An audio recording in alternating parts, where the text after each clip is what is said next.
Hi అండి, పిల్లలు పెద్దలు ఇష్టపడే ఈవినింగ్ స్నాక్ చేసి చూపిస్తాను. అటుకులతోటి మిక్చర్ ఎలా చేసుకోవాలో చేసి చూపిస్తాను. చాలా టేస్టీగా ఉంటుంది, ఈజీగా అయిపోతుంది.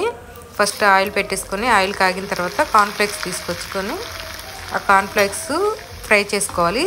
మీడియం ఫ్లేమ్లో పెట్టుకొని ఫ్రై చేసుకుంటే మాడిపోకుండా నీట్గా వచ్చేస్తాయి. ఇట్లా కార్న్ఫ్లేక్స్ అన్నీ ఫ్రై చేసి పెట్టుకోవాలి. నెక్స్ట్ వచ్చేసి పల్లీలు వేయించుకుందాము. పల్లీలు కూడా మీడియం ఫ్లేమ్లో పెట్టుకొని ఫ్రై చేసుకోవాలి.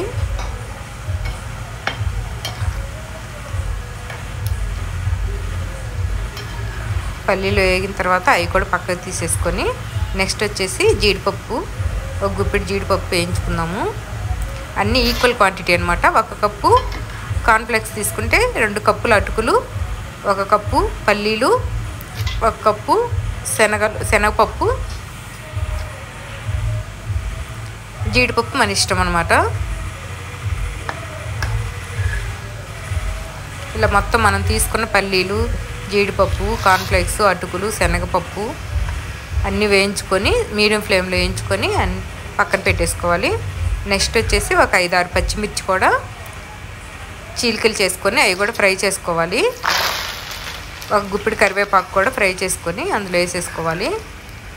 లాస్ట్లో అటుకులు ఫ్రై చేసుకోవాలి. ఎందుకంటే అటుకులు ఫ్రై చేసినప్పుడు కొంచెం డస్ట్ అదంతా ఆయిల్లోకి వస్తుంది కాబట్టి లాస్ట్లో ఫస్ట్ ఇవన్నీ వేయించేసుకొని లాస్ట్లో అటుకులు వేయించుకుంటే ఆ గసి అదంతా రాకుండా నీట్గా ఉంటుందన్నమాట, కలర్ చేంజ్ అవ్వకుండా.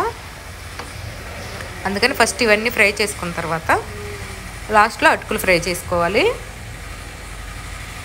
అటుకులు ఫ్రై చేసుకున్న తర్వాత దానికి మనం తీసుకున్న క్వాంటిటీకి సరిపడా ఉప్పు, కారం, పసుపు వేసుకొని బాగా మొత్తం కలిసేటట్టు మిక్స్ చేసేసుకోవాలి. కొంచెం వెడల్పాటి బేషన్లో పోసేసుకొని మొత్తం బాగా కలుపుకోవాలి. ఆయిల్ గిల్ అవసరం, మనం ఇవి ఆయిల్లో నుంచి ఫ్రై చేసి తీసాం కదా, ఆయిలే సరిపోతుంది. ఒకసారి మనం చేయి పెట్టుకొని మొత్తం కలిసేటట్లు ఉప్పు కారం అన్నీ ఈక్వల్గా కలిసేటట్టు కలిపి పెట్టేసుకోవాలి. ఇలా కలిపేసి కాస్త చల్లారిన తర్వాత ఒక డబ్బాలు స్టోర్ చేసి పెట్టుకుంటే పిల్లలకి పెద్దవాళ్ళకి ఈవినింగ్ స్నాక్గా చాలా టేస్టీ అని